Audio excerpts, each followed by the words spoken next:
Hello everyone, welcome to learn with Sachi store. तो आज की वीडियो में हम लोग देखने वाले हैं जो जीएस घुनिये ने ग्रामीण शहरी समुदाय का जो मॉडल प्रस्तुत किया था उसको आज हम समझेंगे। तो आइए शुरू करते हैं हम लोग आज की अपने वीडियो को।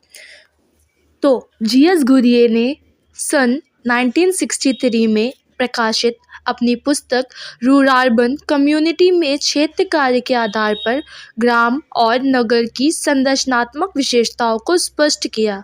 इसके साथ ही उन्होंने उन परिवर्तनों का भी विश्लेषण किया जो स्वतंत्रता के बाद ग्रामीण नगरीय जीवन में स्पष्ट होने लगे थे।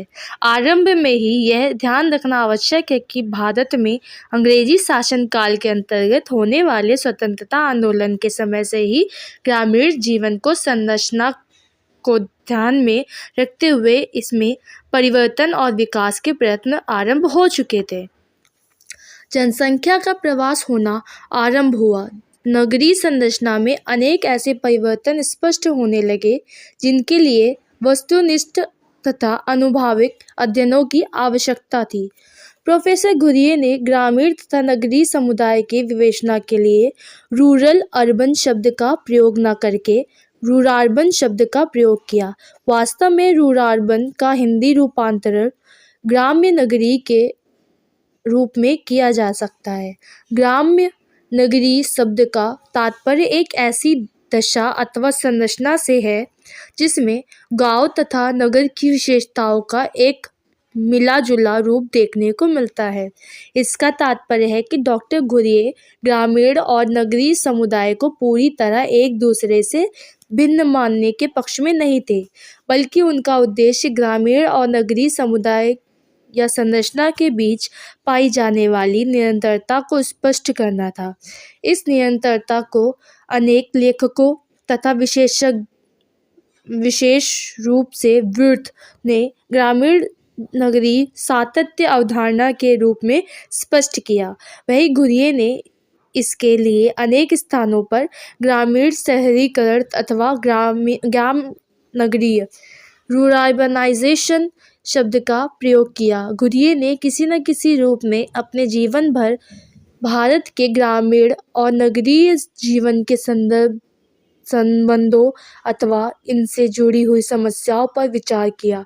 उनका मानना था कि ब्रिटिश शासनकाल में नगरों और गांवों के बीच संबंध बढ़ाने के किसी प्रकार के प्रयत्न नहीं किए गए। नगरों को केवल ऐसे व्यापारिक केंद्रों के रूप में विकसित किया गया जहां गांवों से मिलने वाले कच्चा माल को एकत्रित करके उन्हें इंग्लैंड में भेजा जा सके तथा तैयार वस्तुओं को विदेशों से मंगवाकर नगरों के माध्यम से उनके उपभोग में वृद्धि की जा सके। इसे स्पष्ट करने के लिए घुरिये ने सबसे पहले भारत में नगरीकरण के विकास के इतिहास पर प्रकाश डाला। अनेक दूसरे लेखक जहां यह मानते हैं कि नगरों के विकास के फलस्वरूप ही गांवों में भी नगरीय विशेषताओं का प्रसार हुआ, वहीं घुरिये ने यह विचार दिया कि भारत में नगरीकरण की प्रक्रिया औद्योगिक विकास का परिणाम नहीं है। उनके अनुसार नगरीकरण की प्रक्रिया का आरंभ ग्रामीण क्षेत्रों से ही हुआ है।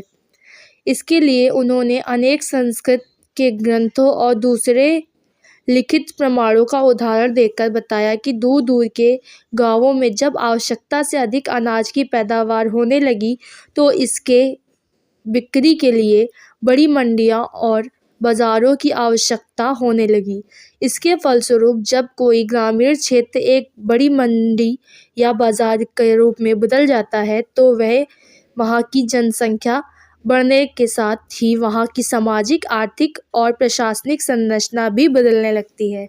इसी के फलस्वरूप एक विशेष ग्रामीण क्षेत्र नगरीय क्षेत्र का रूप लेने लगा।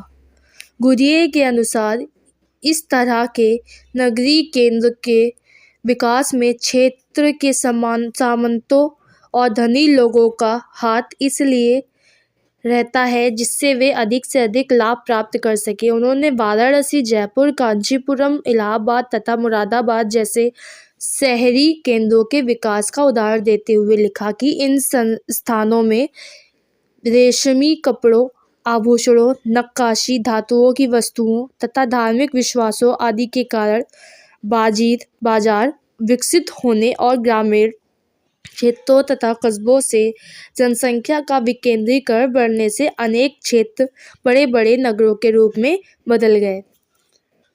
अब नगरीय संरचना की विशेषताएं भी कुछ हैं। प्रोफेसर घुरिये ने अपनी पुस्तक एनाटॉमी ऑफ रूरल कम्युनिटी के अतिरिक्त एक अन्य पुस्तक सिटीज एंड सिविलाइजेशन में अनेक देशों में नगरों के विकास से संबंधित आंकड़े देने के साथ ही उन प्रमुख विशेषताओं पर प्रकाश डाला जो नगरीय संरचना से संबंधित है। इस पुस्तक में उन्होंने मुंबई के सामाजिक इतिहास तथा यहाँ की आर्थिक संरचना को भी स्पष्ट किया।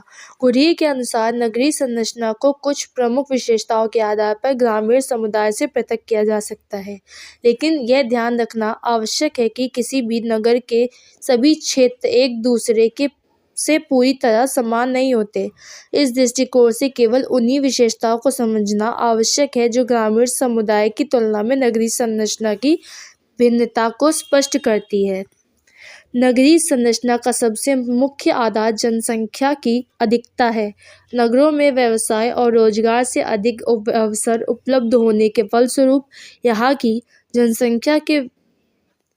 जनसंख्या में वृद्धि होने लगती है, जबकि बढ़ती हुई जनसंख्या के अनुपात में नगरीय क्षेत्रों का विकास न हो पाने के कारण जनसंख्या का घनत्व बहुत अधिक हो जाता है। मुंबई को आधार मानते हुए उन्होंने लिखा कि यहाँ जनसंख्या की अधिकता के कारण जिस तरह मलिन बस्तियाँ बढ़ रही हैं, उनमें निर्धनता, सामाजिक पृथक्करण और बीमारियों की समस्याएं ग्रामीण समुदाय से भी अधिक गंभीर है। इस दशा में केवल विकास और रोजगार के अवसरों के आधार पर ही नगरीय संरचना को ग्रामीण संरचना से अधिक प्रगतिशील नहीं माना जा सकता। जनसंख्या को विभिन्नताएं नगरीय संरचना की एक अन्य प्रमुख विशेषता मानी जाती है। साधारणतया यह तर्क दिया जाता है कि नगर ऐसा समुदाय है जहाँ के निवासियों का जीवन धर्म, भाषा, व्यवसाय, जीवन स्तर और मनोवृत्तियों के आधार पर एक दूसरे से पृथक होता है। यह सच है कि नगरों में जनसंख्या की भिन्नता के फलस्वरूप सामाजिक संरचना में एक खुलापन देखने को मिलता है, लेकिन ग्रामीण जीवन में भी सांस्कृतिक आधार पर अपनी भिन्नताएं हैं कि गांव को पूरी तरह एक समरूप समुदाय नहीं कहा जा सकता। अनेक विचारक नगरीय समुदाय को ग्रामीण समुदाय से इसलिए पृथक समझते हैं कि नगर आर्थिक क्रियाओं का केंद्र होता है। घुरिये ने भारत जैसे कृषि प्रधान देश में नगरों की तुलना में गांवों को आर्थिक क्रियाओं के आधार पर अधिक महत्वपूर्ण केंद्र के रूप में स्वीकार किया है। उन्होंने स्पष्ट किया है कि नगरों में परिवहन, संचार, सुरक्षा तथा उत्पादन से संबंधित सुविधाएं अधिक होने के कारण यहाँ रोजगार के अवसर प्रचुर मात्रा में उपलब्ध होते हैं, लेकिन इसके बाद भी नगरों में बेरोजगारी की समस्या ग्रामीण जीवन की तुलना में कहीं अधिक गंभीर है। इस आधार पर नगरीय संरचना को ग्रामीण संरचना से भिन्न माना जा सकता है, लेकिन इसे अधिक महत्वपूर्ण मानना उचित नहीं होगा। तो अगर आपको मेरी वीडियो अच्छी लगी so please like, subscribe and share and thanks for watching.